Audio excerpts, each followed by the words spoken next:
लोगों को ये बताना जरूरी था कि डॉक्टर राम मीणा कहीं भागने वाला नहीं है, तुम्हारी छाती पे मूंग दड़ने के लिए अगले 5 साल यही रहने वाला है। इसलिए ये कार्यक्रम, कितनी तारीख को वोटों की गिनती हुई? 3 तारीख, और आज कितनी तारीख है? 10 तारीख।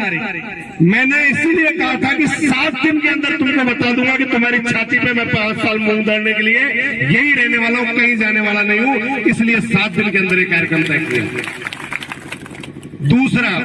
दूसरा कारण, बहुत सारे साथी आज नहीं है क्योंकि चुनाव में उन्होंने अपना घर परिवार 1 महीने के लिए छोड़कर, भागदौड़ की, काम धंधा छोड़कर भागदौड़ की, तो कई साथी रोजगार की वजह से, कई पारिवारिक कामों की वजह से आज हमारे बीच में नहीं है।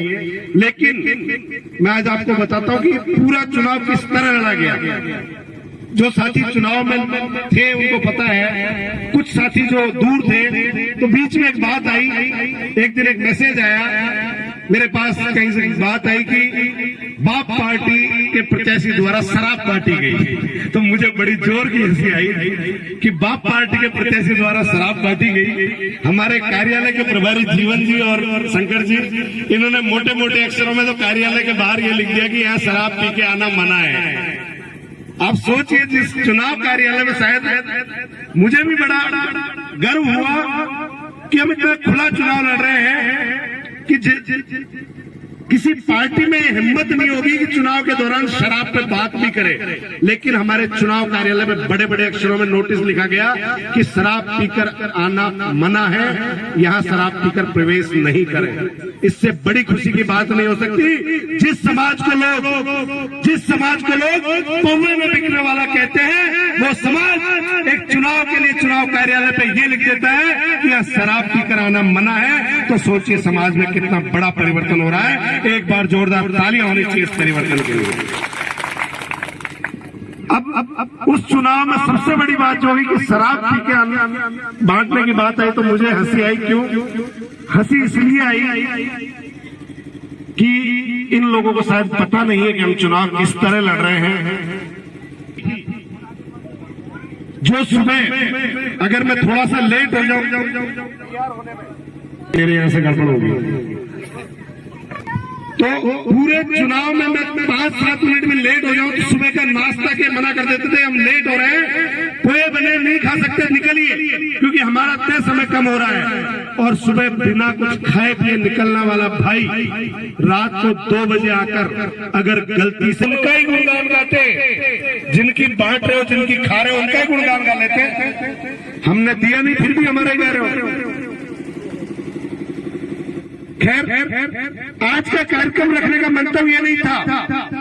आज का ये कार्यक्रम उन तमाम कार्यकर्ता साथियों के लिए रखा कि जिन्होंने खिचड़ी खाकर, भूखे पेट रहकर, दौड़ लगाकर ये चुनाव लड़ा। तो मेरे मन की इच्छा थी कि हमने खिचड़ी से चुनाव लड़ा है, चाहे कुछ भी परिणाम रहा हो। ये चुनाव के दिन आखिर गया कि चाहे परिणाम कुछ भी रहे, लेकिन चुनाव के बाद मेरे तमाम कार्यकर्ता बंधुओं के साथ बैठकर एक बार मीठा जरूर खाना है। और आज वो लापी खाने के लिए कार्यक्रम रखा है।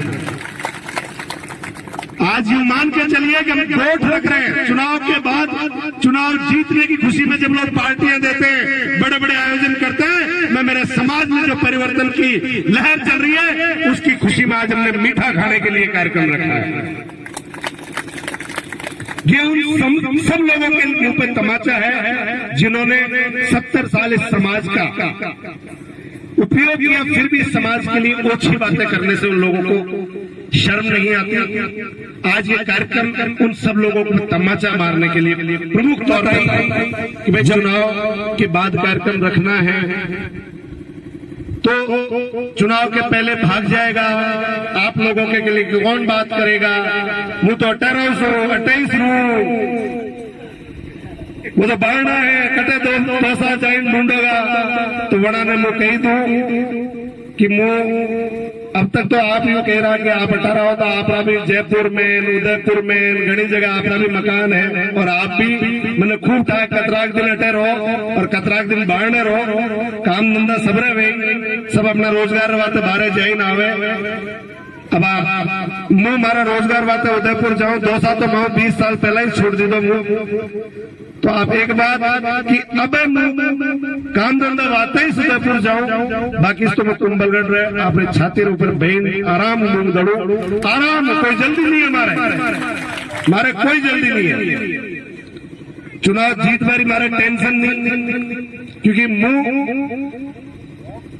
मान्यवर काशीराम ने राजनीति के तौर पर आदर्श मानो, और मान्यवर काशीराम ने एक बात कही कि राजनीति चले नहीं चले, समाज नीति चलनी चाहिए। तो मेरा पहला लक्ष्य कि मेरी राजनीति चले नहीं चले, मेरी समाज नीति जरूर चलेगी। और यही वजह है कि डॉक्टर राम मीणा एक चुनाव पहले हारे, मारवाड़ से चुनाव नहीं लड़ना बहुत सारी परिस्थितियों का कारण रहा। मैं शायद ये चुनाव भी नहीं लड़ना चाहता था, लेकिन कुंभलगढ़ के साथियों के विशेष प्रेम की वजह से मुझे कुंभलगढ़ से चुनाव लड़ना पड़ा। और जब मैंने यहां से चुनाव लड़ा तो मारवाड़ के साथियों में कितनी मायूसी थी कि वो वहां से मारवाड़ छोड़कर कुंभलगढ़ में प्रचार कर रहे थे। इससे आप अनुमान लगा सकते हैं कि डॉक्टर राम मीणा आज भी मारवाड़ में डॉक्टर राम मीणा के लिए कितना प्यार है।